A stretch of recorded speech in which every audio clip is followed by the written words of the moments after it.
This is another pressing unboxing video. Notice how I put the emphasis on the word pressing. It's a brand new series I started different from my normal unboxing videos. This is where I open up boxes that my customers send me of issues that they want me to press before sending them to CGC for grading. This is the second episode in this series, so you can go back and watch the first one from last week if you want to. I drop a new regular unboxing video on Monday each week. I'm going to do these pressing unboxing videos on Thursdays. I got a ton of great feedback on the first video, so please keep sending your suggestions.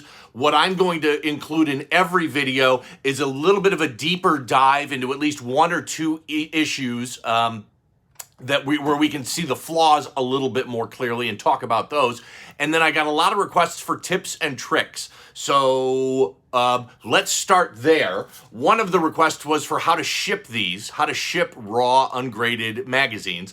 I have a tutorial on that. If you scroll way back, it's one of the very first YouTube videos I ever did. It was how to ship your magazines, probably 3 or 4 years ago. That walks through it. But I'm going to start with something specific, and that's bags and boards. I am shocked at the condition of the bags and boards that I get from, I would say, well over half of my customers.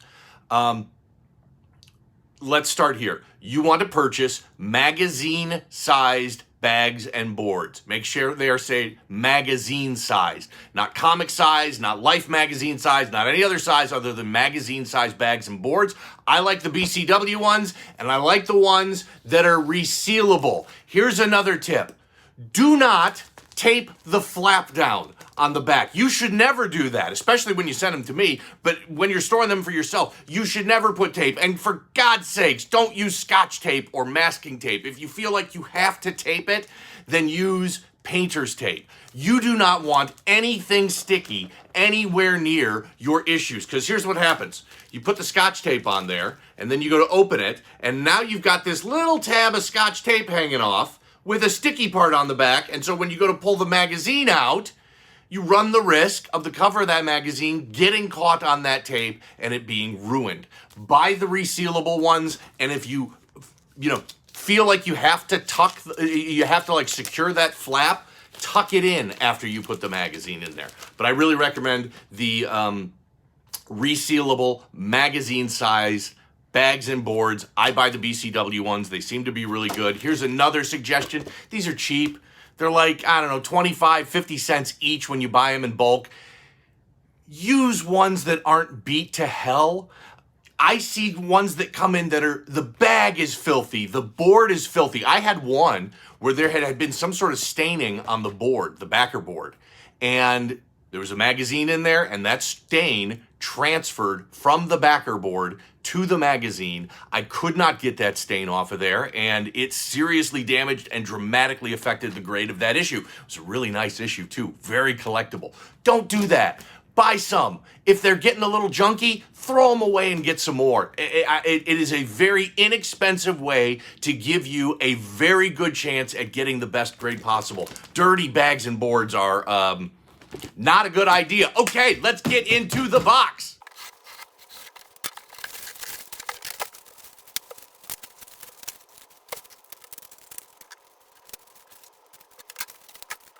Okay, now that I got the box open, it's kind of like my regular unboxing videos, where it's all a surprise to me and to you watching. Although, in my normal unboxing video, I know the issues, I don't know the grades. I don't know the issues on this. So let's run through these and see what we got here. This issue's been in my unboxing videos a lot lately. I love this one. It's Mickey Mantle's tribute issue from August 1995, right after he passed away. Super big fan of that. Love this. 1992 Shaq first pro cover. His Orlando Magic uniform. Look at how awesome that shot is. Camera sitting there right on the rim. He's coming in for a dunk. It's a great issue. Woo! All right. All right. I see what you're doing. By the way, I want to thank Christopher for giving me permission to do this. So it's my customer. These are Christopher's issues that we're looking at. Look at this bad boy. Mario Lemieux. First cover, 1989. Love me some hockey stuff. Another Mario Lemieux. This is from 1992. Looking good. Mr. Hockey. This is a good one. Albert Pujols. This is not his first cover. At least I don't think so. This is from 2006. That's a nice one. By the way, if you're sending stuff to me, also really important, put your name and cell phone number on the back of each bag and boarded issue. I have over, 200 or 300 issues from customers in my hands at any given time. Just really helps from any potential screw-ups on that sort of stuff. I love this issue. Joe Montana's first Newsweek cover came out on January 25th, 1982, right before the Super Bowl, where the 49ers played the Bengals. I'm a big fan of this. Joe Montana, the only athlete to ever appear on the cover of Time, Newsweek, and Sports Illustrated, all on the same day. And they were his first covers for each publication, January 25th, 1982. I'm a big fan of this. I own one of these. I think it's graded at 9.2 or 9.4. Last time I checked, it was the top pop. I love that one. Oh, this is awesome. Man, this has been a chase issue for me for a long time. Subway Series from 2000. Mets and Yankees played each other in the World Series. They produced a normal weekly Sports Illustrated that week, and then they produced 2 additional issues that were just distributed in the New York metro area. One had Derek Jeter on the cover. This one has Mike Piazza on the cover. I have tried like crazy to get both of those in a 9.8. Never been able to do it. Love this LeBron cover. LeBron in full. This is from 2006. Oh, I think that's Gary Payton. Look at that. Is that Gary Payton? I can't tell. Looks like Gary Payton, but look how tiny he looks. Look at that shot. LeBron's looking down on him. Looks like LeBron is 2 feet taller than that defender. That's a great pick. I love that one. This one's good. Rock solid right here. Derek Jeter and Alex Rodriguez. It is not the first cover for either of them, but still a very cool cover. That's from 1997. All right, let's get political. Donald Trump on People magazine. July 9th, 1990. I post, occasionally I'll post some presidential and political people that I collect on magazines, and been pretty good. It hasn't, the comments, I think I only got one comment out of all the posts I've done where it went straight into, Twitter crap, politics sort of stuff. You can appreciate these for the historical significance that they have, and your willingness to preserve that history without supporting the individual on the cover. That is something. So let's all keep this. We can collect political figures without the discussion getting political. How about that? Okay, let's go take a deep dive into a couple of these and check out some of the flaws. Couple of quick tips before we dig into the flaws on this issue. Don't wear gloves.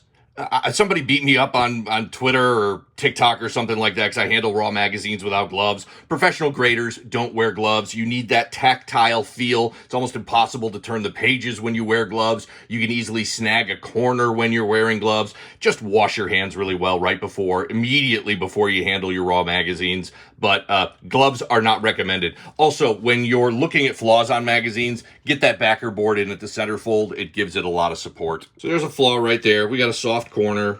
Looks like that's probably going to be a permanent crease, but I can make it a little bit better, but it won't come out 100%. A little bit of a bend right there and a little bit of waviness along the top. Okay, so what this is called, this is spine curl. It's where that spine kind of rolls up a little bit. It's different than spine roll. That's completely different, but that's a spine curl. That's an easy fix. You can see that spine roll, or that spine curl rather, right there as well on the top. Tiny little finger bend right there. You see it when I move the light? Right there. Love this issue. I thought it was a really interesting one, which is why I wanted to focus on this variant Subway Series issue. Joe Montana, first Newsweek issue from 1982. I love this one. Lots of issues on the spines. We got a little bit of spine curl there.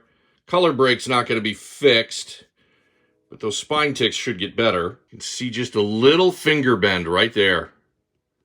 Yep, right there. Corner crunch, top right corner. Those tend to be, at least have some level of permanent creasing, but that one looks pretty light. I might be able to get that out 100%. Much more pronounced on the back. Much more difficult to clean that up. That part of that is going to be permanent. A little bit of a corner bend right there. You can see closely, there is some staining along the bottom.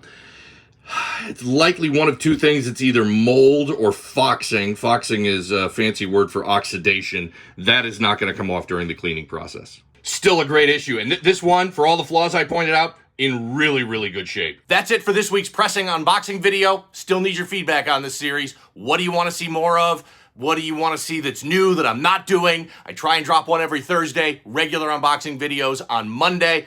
Love comments, love DMs. Find me on social media everywhere. If you're interested in my magazine and comic cleaning and pressing service, just drop a comment, shoot me a DM, and really, thank you very much for watching. I appreciate it.